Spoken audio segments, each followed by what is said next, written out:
Luke 12. Meanwhile, when a crowd of many thousands had gathered, so that they were trampling on one another, Jesus began to speak first to his disciples, saying, "Be on your guard against the yeast of the Pharisees, which is hypocrisy. There is nothing concealed that will not be disclosed, or hidden that will not be made known.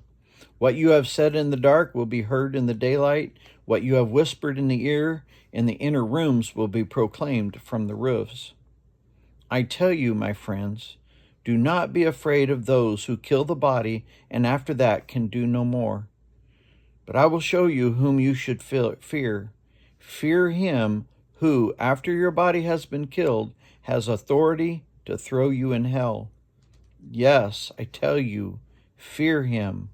Are not 5 sparrows sold for 2 pennies? Yet not one of them is forgotten by God.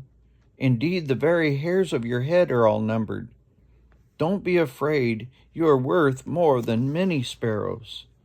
I tell you, whoever publicly acknowledges me before others, the Son of Man will also acknowledge before the angels of God. But whoever disowns me before others will be disowned before the angels of God.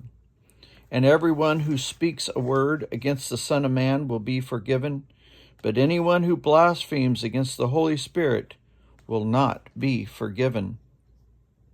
When you are brought before the synagogues, rulers, and authorities, do not worry how you will defend yourselves or what you will say, for the Holy Spirit will teach you at that time what you should say." Someone in the crowd said to him, "Teacher, tell my brother to divide the inheritance with me." Jesus replied, "Man, who appointed me to be a judge or an arbiter between you?" Then he said to them, "Watch out. Be on your guard against all kinds of greed. Life does not consist in the abundance of possessions." And he told them this parable. The ground of a certain rich man yielded an abundant harvest. He thought to himself, "What shall I do? I have no place to store my crops." Then he said, "This is what I'll do. I will tear down my barns and build bigger ones, and there I will store my surplus grain. And I'll say to myself, you have plenty of grain laid up for many years. Take life easy, eat, drink, and be merry." But God said to him, "You fool, this very night your life will be demanded from you. Then who will get what you have prepared for yourself? This is how it will be with whoever stores up things for themselves, but is not rich towards God." Then Jesus said to his disciples, "Therefore I tell you, do not worry about your life, what you will eat, or about your body, what you will wear, for life is more than food, and the body more than clothes. Consider the ravens. They do not sow, they have no storeroom or barn, yet God feeds them. And how much more valuable are you than birds? Who of you by worrying can add a single hour to your life? Since you cannot do this very little thing, why do you worry about the rest? Consider how the wildflowers grow. They do not labor or spin. Yet I tell you, not even Solomon in all of his splendor was dressed like one of these. If that's how God clothes the grass of the field, which is here today and tomorrow is thrown into the fire, how much more will he clothe you, you of little faith? And do not set your heart on what you will eat and drink. Do not worry about it, for the pagan world runs after such things, and your Father knows that you need them. But seek his kingdom, and these things will be given to you as well. Do not be afraid, little flock, for your Father has been pleased to give you the kingdom. Sell your possessions and give to the poor. Provide purses for yourself that will not wear out, a treasure in heaven that will never fail.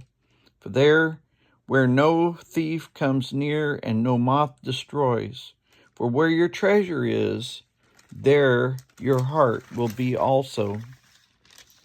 Be dressed, ready for service, and keep your lamps burning, like servants waiting for their master to return from a wedding banquet, so that when he comes and knocks, they can immediately open the door for him. It will be good for those servants whose master finds them watching when he comes. Truly I tell you, he will dress himself to serve, and will have them recline at the table, and will come and wait on them. It will be good for those servants whose master finds them ready, even if he comes in the middle of the night or towards daybreak. But understand this, if the owner of the house had known at what hour the thief was coming, he would not have let his house be broken into. You also must be ready, because the Son of Man will come at an hour when you do not expect him. Peter asked, Lord, are you telling this parable to us or to everyone? The Lord answered, Who then is the faithful and wise manager whom the master puts in charge of his servants to give them their food allowance at the proper time? It will be good for that servant whom the master finds doing so when he returns. Truly, I tell you, he will put him in charge of all his possessions. But suppose the servant says to himself, My master is taking a long time coming, and he then begins to beat the other servants, both men and women, and to eat and drink and get drunk. The master of that servant will come on a day when he does not expect him, and in an hour when he is not aware of, and he will cut him to pieces and assign him a place with the unbelievers. The servant who knows the master's will and does not get ready or does not do what the master wants will be beaten with many blows. But the one who does not know and does things deserving punishment will be beaten with few blows. From everyone who has been given much, much will be demanded, and from the one who has been entrusted with much, much more will be asked. I have come to bring fire on the earth, and how I wish it were already kindled.